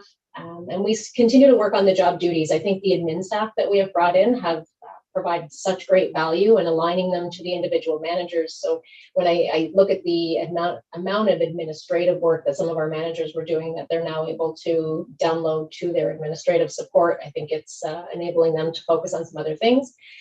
We seem to have got a great complement of staff, as there's been so much changeover and change in general. So I think it's all gone in a very positive direction. The customer service aspect of things, we're really trying to get ahead of complaints and, even the pre-consultation and working with individual members in the community when they have concerns. And the staff out front are fantastic. And we're just trying to go that extra mile to mitigate any issues that we might have. We are having a number of complaints that we just need to address. And, I've tried to speak to some. Some of them are minor in nature, and we're able to provide that little extra customer service and they're happy. And then some are a little more extreme. So we'll continue to work through those. And please, if you hear anything, please let us know, and we'll do our best to try to mitigate. But we are trying to be open and transparent and encourage the community to provide their feedback when there's issues. Things like brushing generally create some concerns, and we do hear from those that don't want the brushing transpiring. So again, we're trying to get ahead of some of that. Like I sent the email out the other day. I attended with Jake on the second line to try to chat with the residents there to see if there was some kind of a solution that we could come up with so that they were a little more comfortable with the brushing that was going to occur. But we're not always that successful. So please, if you hear things, send them our way. We'll do our best. On to public consultation. We've got our surveys out for our Birchview Road. Our short-term rentals just closed. We're looking at the ORVs for a public meeting. So again, we're trying to find ways that we can engage with the public, not have that stigma that we're not approachable, and try to communicate that. So we do have our social media channels as well as our website, and we'll be looking at some more social media opportunities that we'll bring back to council as well. From a high level, big projects, things that we maybe don't touch every day but seem to be ongoing. We have the new building, the joint building, as well as the Indicom drive lots, which we're still watching to see. We've got some work that has to be done there, but that'll be coming back to council as well. Our Edwards Pit property, internally, just our IT and technology, we still have ongoing challenges with our IT, and we're trying to find the best case scenario so that we can improve our processes, better our efficiencies. Bringing in things like cloud and HR Live, I think, have been helpful. But I do believe that there's lots of other opportunity, and we don't want to jump the gun too quickly, but definitely taking a look at how we can implement some better processes, also with our financial software, so that we can touch paper less and hopefully improve things so that we're a little more efficient. Continuing to sit in with other CAOs across the county, just on issues that are common to all of us. So short-term rentals, doctor recruitment, as well as obviously the COVID pandemic, waste management. There's been a number of things that we collectively try to meet at least once a month, and more often if we need to. And then just trying to stay on top of some of the other issues that are out there, the new education development charges bylaw, the OP, source water protection, just those extra webinars and meetings that come about that we do need to stay on top of, that we don't tend to deal with every single day. In addition to that, I'm continuing to sit on the board of directors with AMCTO as a vice president. I'll be sworn in as president in June, and conducting some spring zone meetings right now. And fortunately, a lot of that work has been virtual with the pandemic, so it's not taking up a lot of time, and I'm able to do that. But looking forward to the opportunity to serve in that capacity as well. And just lastly, I'll touch on the lunch for Public Works. So we had already sort of been talking about trying to do something from a staffing point like we did last time with a barbecue. And there was a lot of us here, and maybe as the Deputy Mayor had mentioned, doing something with Public Works. We'll separate it out. We'll try to schedule something with Public Works and an opportunity for the committee and council to see the new equipment, and then try to do something, I think, with the internal staff, because I know there's been so much turnover and many of you have not had the opportunity to meet any of them. So we'll try to work through that as the weather gets a little bit better so we can do that outdoors. And I'm happy to answer any questions. Thank you for that, Alana. Questions from the committee, please. I saw Tom's hand first. Councillor Watt. Thank you, through you, Madam Chair. Thank you, Alana. Another, as they all are, great reports and really beneficial to us. You've had quite a first year, a little better here, and things are going really well and lots of positive feedback. So congratulations on that. I do have one question on, and you touched on it, complaints, concerns, stuff like that. When we receive them as council, and I know I had one the other day, whatever. So what is the best approach? Is it to send it to you and copy the department manager, or just send it to you and let you forward it to the manager? How is the best way to handle those? Through you, Madam Chair, to Councillor Watt, I think it's best if you send it to the manager and just CC me. I just like to be aware, especially if there's common themes. Generally, I will try to leave it to the manager to deal with, and even as far as, you know, the administration, if we're getting if it's something simple that the garbage wasn't picked up, we can have the girls out front just do that follow-up. So we don't have our managers, especially, you know, Jake, if he's out on the road, having to stop and respond to some of those. So if you provide it to Jake and just CC, or provide it to the manager and just CC myself, that would be appreciated, and we definitely will follow up. Great, thank you for that. Deputy Mayor Moher. Sorry, Councillor Watt, were you muted? Yes, thank you for that. And that's where I kind of wasn't sure. So I thought, you know, you being the CAO to go through you and then CC them. But if it's the other way, that's fantastic too, as long as you're copied on it and that you have an idea. So that's great. Thank you. Thank you. Thank you. Sorry about that, Deputy Mayor Moher. Go ahead. Well, thank you very much for your report. Very detailed and very busy.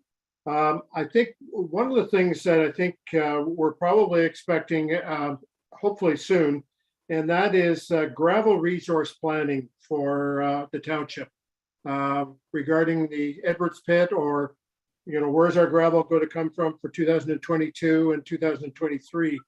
Hopefully we can get that added to our, I guess, the report and capital project status report.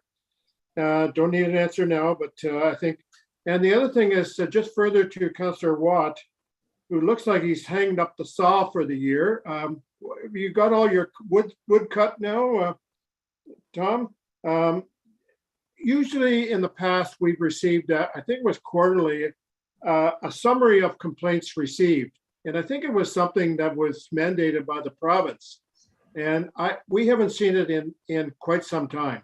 And my last comment is a question of, yesterday, I sat in the meeting with Dr. Piggott as well, and we all heard about his concerns about masks, mask use. And I'm wondering, should we be implementing a policy of wearing masks when you're inside a vehicle with another person or in an inside environment? Because that seemed to come through pretty loud and clear at that meeting. And even though he's not going to mandate it, he feels strongly that inside locations, we probably should be wearing masks. True, Madam Chair. Okay, so just starting with the beginning, the complaint, Martina, I saw your hand up. Do you want to comment on that? Madam Chair, if that's okay with you to comment. Yeah, sorry, I didn't see your hand up. My apologies. Oh, sorry. So the reason you haven't seen quarterly reports regarding complaints is we have not been getting them. So the quarterly complaint report is supposed to be about complaints filed under our complaint policy. The request for service or comments that people are upset about their garbage collection, brushing, etc., that, you know, those day-to-day concerns, they're not recorded as complaints. It's only complaints received as part of our complaint policy that get recorded. And we've been very fortunate in being able to provide that higher level of customer service, that we've avoided those for quite a long time. So I did mention one today, and that's the first one I've gotten in quite a long time. So that's why you haven't seen those reports. Okay, thank you. And just further to that, I mean, I think we need to do some work internally as well with our complaint process. So that one is a formal complaint process that was mandated by the province that we had to implement. We also have a bylaw complaint process, which people can go online and just submit, you know, basic complaints. So that doesn't necessarily follow the same complaint. And then of course we get our phone calls with garbage not being picked up. So I don't know that that's necessarily clear to the residents. I have spoken with Brian with regard to the bylaw complaint process, and I'm hoping that he will be able to bring something along with the customer service policy that he's bringing forward, so we can wrap that up into one. I do have one recently that came in from the bylaw standpoint, and they were looking for it to be resolved through the complaint policy. So I will go back and just provide some clarity. So we'll work internally to streamline some of those as well, so that the public is aware of which avenue they need to go to get a resolution to their concerns. All right, you're muted. Should we be considering masks for inside use or inside vehicles, especially if there's more than one person in the vehicle? Through you, Madam Chair, to Deputy Mayor Moher. So when they lifted the mask mandate, we did discuss we had a staff meeting, and we did discuss how we would move forward with that. I did say that the masking would be optional. So keeping in mind that if those that wish to wear a mask in a situation like a vehicle, that any other occupants of that vehicle would be mindful of wearing a mask as well. I did not, I think in talking with some of the other CAOs, again, we also talked about what we would do from a municipal standpoint and whether or not we would mandate it in vehicles. We haven't. It is something that we could consider. I know Dr. Piggott's comments yesterday with municipal bylaws and implementing mandatory masks.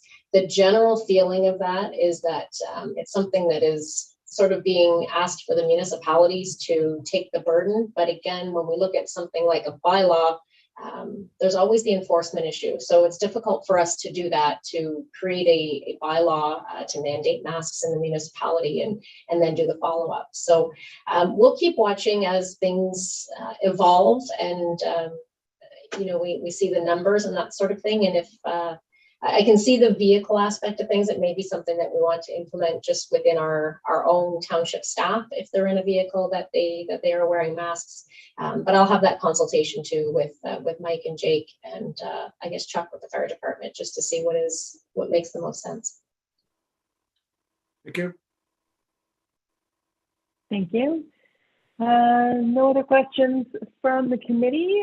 So if I could get a motion, please, to receive Helena's report. Councillor Lanson, seconded by Deputy Mayor Moher. All in favor? And that is carried. Thank you. Okay, a little factory reset here. We're on 6.9, awesome staff report. On to the review of the procedural bylaw, and I will hand it over to Martina, who has a report on the agenda for that. Thank you, Madam Chair. So this report is in response to a resolution that Council had passed on February 1st to bring back the procedural bylaw for Council discussion, and that Council submit comments in advance for staff. So thank you to all of the Council members who had submitted their comments.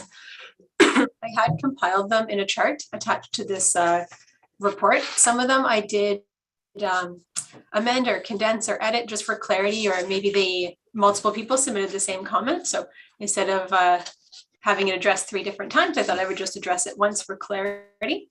So I've broken out in the chart all of the comments there. They go in order of the bylaw to make it easy to read and to go back and contrast.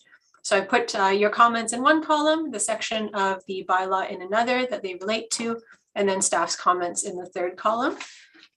There's quite a lot here, so I don't think you probably want me to go line by line, but if there's sections, Sheila, I love seeing your cat. It makes me smile every time. But if there are sections of the chart you'd like me to go through or specific things we want to discuss, I would love to do that. And we'll go from there, if that's okay with you, Madam Chair. Thank you. Yes, I see Councillor Lambs. Any other questions? I do. Through you to, oh God, here he comes again. Sorry, get down. The most misbehaved cat. I know.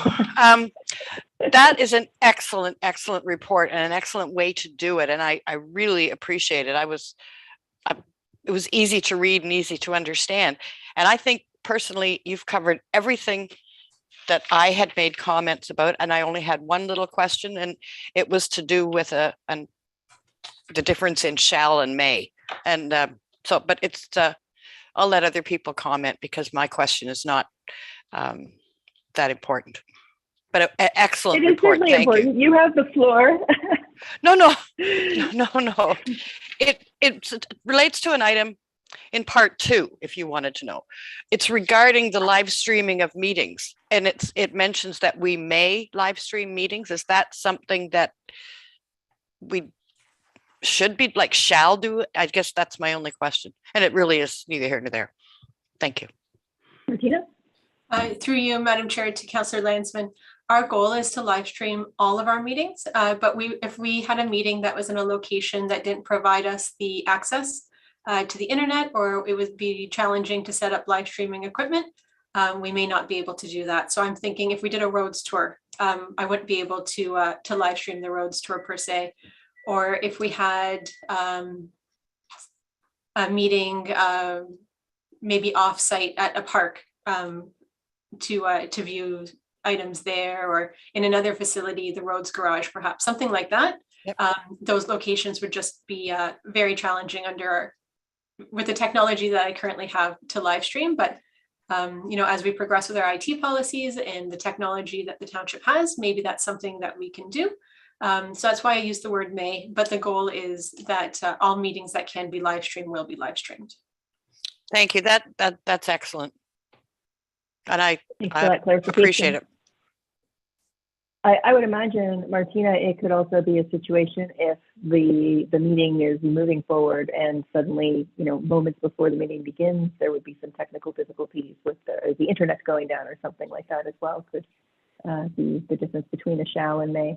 Mm-hmm. So through you, Madam Chair, there is I guess it is a ruling that came out from an IPC. I think it was, the IPC came out about what happens when your meeting crashes because of internet connectivity, and regarding transparency and accountability. So if our meeting was to crash, we would probably stop the meeting and see if we could resolve the situation, and then through a recess, and then bring the meeting back together. But if we weren't able to both record the meeting and live stream, if both of those avenues were not available to us, and that was the expectation that we'd started the meeting with, we would probably adjourn that meeting to another time when we had both those avenues in place. But if it was a meeting like a roads tour where we had alerted the public in advance that we would not be able to record and live stream, we would continue with that. But if we set an expectation, we want to meet that expectation. So we're being as transparent as possible. Excellent. That's great to hear.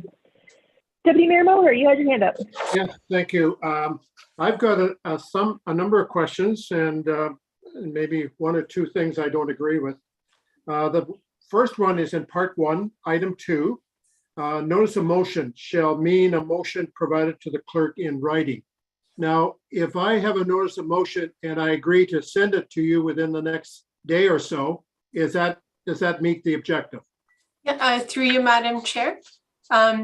In the notice of motion section, it states that the notice of motion needs to be provided to the clerk in written form within 48 hours Okay. of being stated. So that would work just fine.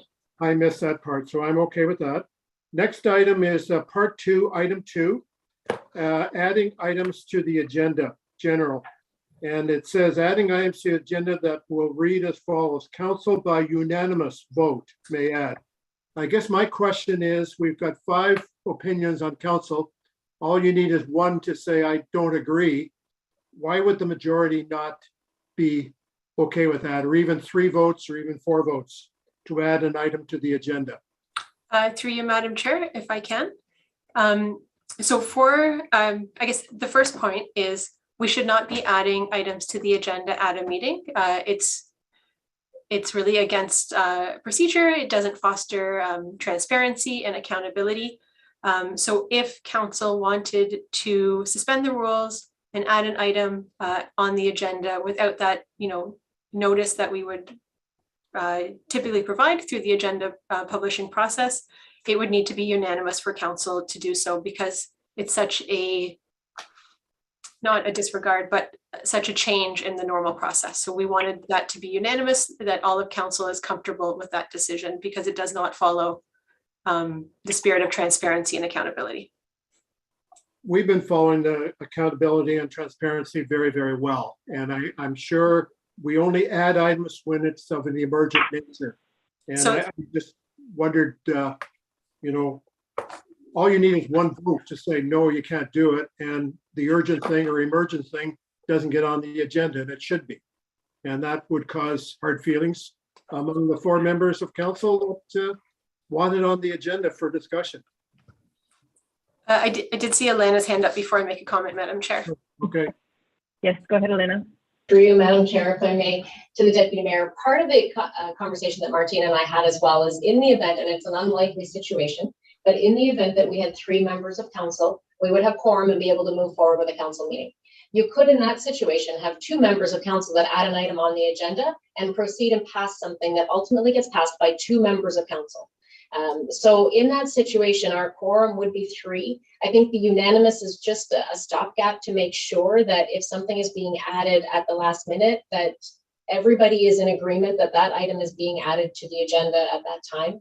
Obviously, if there's something ahead of time, by all means, we can add it to the agenda. It follows the procedure, but at an actual council meeting, I think it's just more of a safety measure to do it as a unanimous vote of council. Okay, I'm satisfied with that. It's not a big enough issue to make a big issue about it. Next one is over in the next page, part 6, item 1, removal of business arising out of previous minutes. So it's mentioned that we can add items in the every meeting will have committees and other reports, or pardon me, it'll be I think reference here to capital list of capital projects, reports and capital projects. At that moment of time during that agenda, I, as one member of council, can ask for a status of any past resolution. Okay, as long as we can do it at the meeting, that's fine. Doing it by email or whatever isn't transparent to the public, because it's only the sender and the receiver that sees the email. So I'm okay with that as long as that's the case. The next item, removal of accounts. I don't support this. And I'll start with even the reference to the Baker and Tilley. Their statement says, but they don't necessarily need to review. Don't necessarily need to review. That is not a conclusive statement. And I think if the council of the day wishes to see the accounts, maybe not approve the accounts because they're probably already paid, which is no big deal. But I think as a council member, I still like to see that, see those accounts. Councillor Watt, Councillor Landsman, I can't recall anything involving you, Councillor Watson, but we've raised issues that in the past, after reviewing accounts, that ask staff to look at this situation and maybe look for tendering of certain processes, including snow removal at certain locations, even legal fees, so on. And I don't support that, but if the majority of the council want it, that's the way it'll be. I guess I'm, when I see the statement of at near the end of the first paragraph, it says such things. Council would then delegate the other detailed review of financial information to management and could concentrate on the bigger picture items, such as overall budget and actual results. I guess bigger is it's a definition that's not necessarily definable. So a big issue might be a $500 bill to somebody that maybe there's an alternative to it. I guess I've always been followed the Eddie Shack philosophy of saving money. And I think, and I'm sure there's people on this panel that aren't familiar with that philosophy, but that's fine. That's my comments regarding that one. But I don't support that. I think we should still see those. And let's see, what's was that all your comments on the report, Deputy Mayor? Sorry. That is it. All the others, no problem. Well, there's others there, but they're related back to the item I just talked about. There are some items at 8 that relate back to the same. Councillor Watt. Yes, thank you through you, Madam Chair. Just to point to Deputy Mayor Muller's comment on the accounts. I had to agree with them. I don't have to approve them. I mean, that's not a big deal. Like you said, they're already probably paid, or most of them are paid, whatever I got.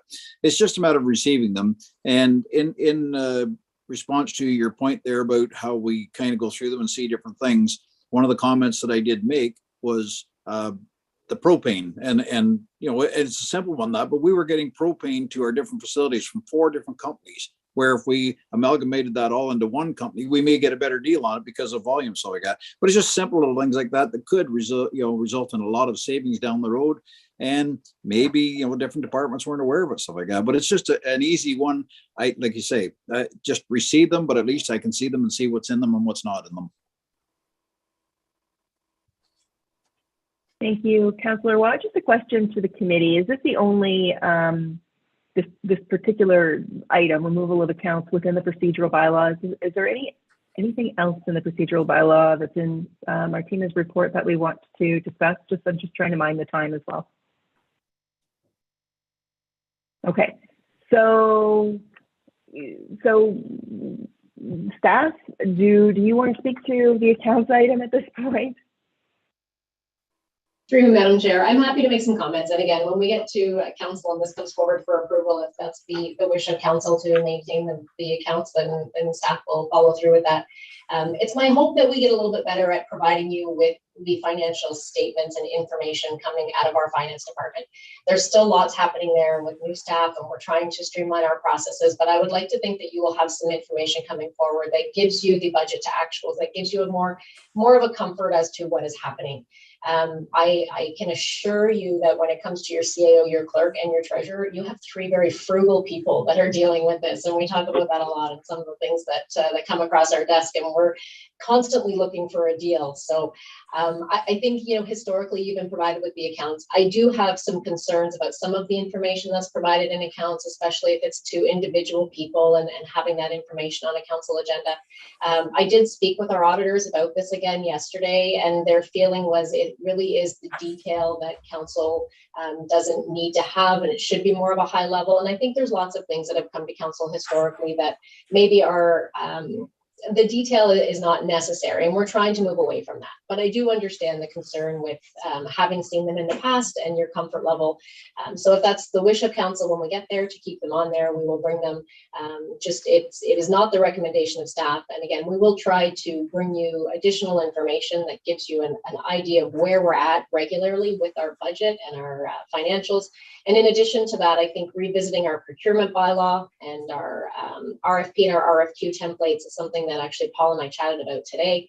So all these things are sort of happening behind the scenes, and hopefully once we get there, it gives you a comfort level as to what's happening internally with the financials.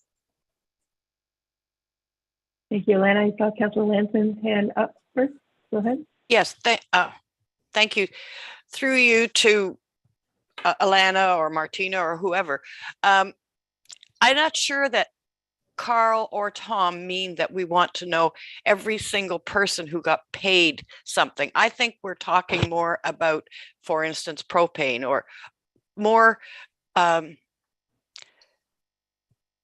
expenses that are not necessarily like somebody, plowed the sidewalk for us, that kind of thing. And whether or not it's just a list of the purchases that were made, just a list of the invoices. I don't know, but I maybe there's a nicer or an easier way to do it. Just my thought on it. Thank you, Deputy Mayor.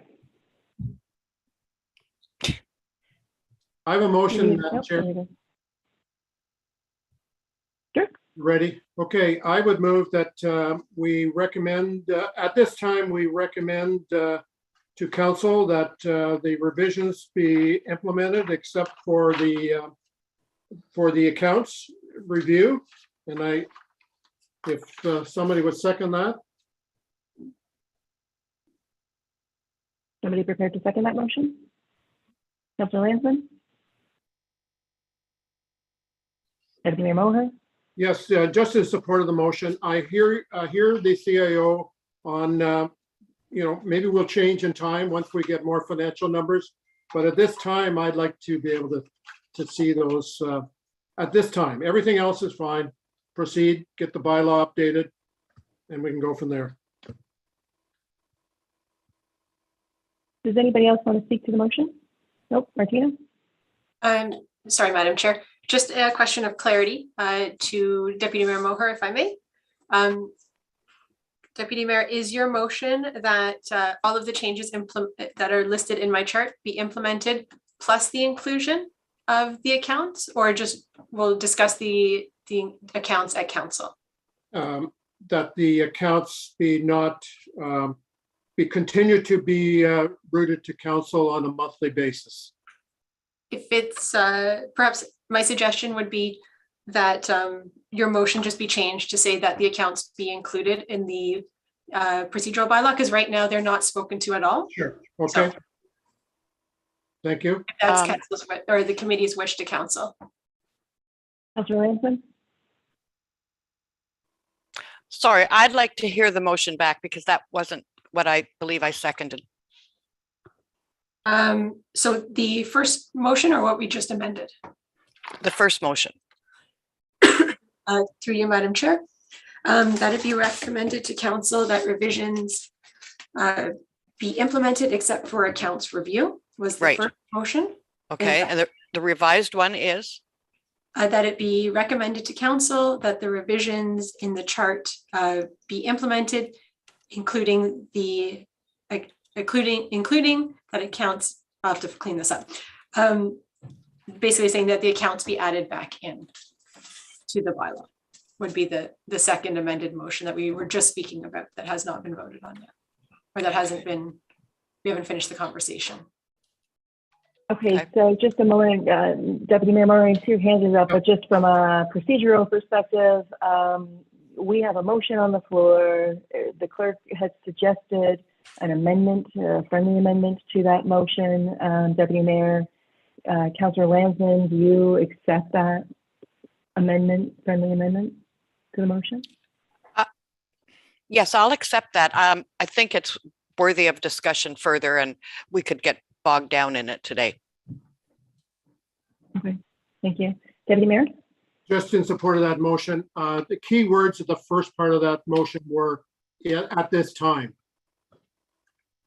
And I think that should be included until we get more detailed financial reports in the future. Anybody else like to speak to the motion? I'll take a moment to speak to it because one point that hasn't come up from staff or the committee is just with respect to sharing potentially proprietary information from businesses who are being reported on that.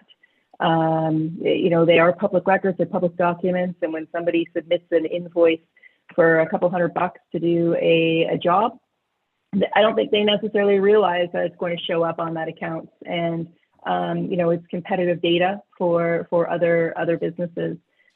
So it might do more harm than good to those businesses and certainly can expose us as council. I hear Councillor Lansman's remarks about, maybe it is just the effectively a P&L without the P. That's just showing a list of those service lines as opposed to those service providers, so that we can still see that on a regular basis, but listing a line by line of every recipient from our telephone provider to the small business proprietor could create a lot of opportunity for exposure down the road. So I'll just leave that, and we can call the vote. I would ask for a recorded vote.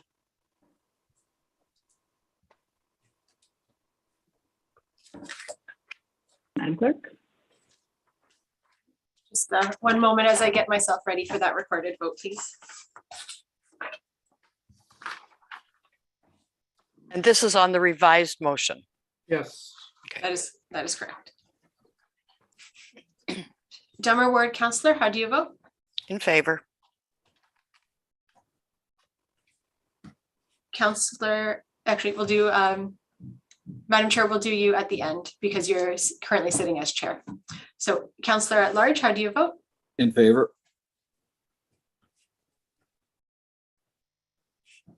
Deputy Mayor, how do you vote? In favor. Madam Chair, how do you vote? In favor. And the motion moves forward.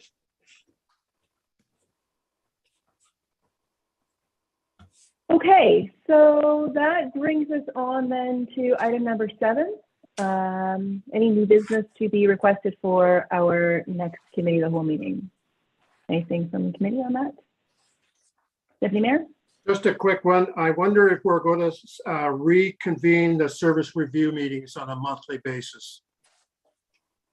Or maybe include them in committee of a whole, or I know the agendas have been very, very busy recently, but we probably should get back to that service review at some point. Amanda?